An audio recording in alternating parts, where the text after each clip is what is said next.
راحت یہ دل پائے، وہ مسکن ہے خلافت کا جہاں راحت یہ دل پائے. Assalamu alaikum et bienvenue pour l'émission cette semaine avec le calife. La semaine dernière, nous avions l'honneur de vous emmener au Ghana pour une rencontre virtuelle avec les membres du bureau central. Aujourd'hui, nous allons commencer par le même pays, cette fois avec une classe virtuelle avec les élèves de la Jamia Ahmadiyya.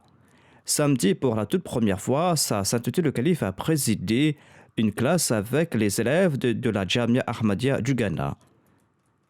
180 missionnaires en formation issus de pays comme le Ghana, le Nigeria, le Sénégal, la Tanzanie, la Jordanie et le Kazakhstan ont rejoint leur leader religieux et spirituel à Islamabad par liaison vidéo. L'événement a débuté par une récitation du Saint-Coran suivie d'un poème et d'une lecture des écrits du Messie premier salam. Une séance de questions et de réponses a suivi, couvrant un très large éventail de sujets.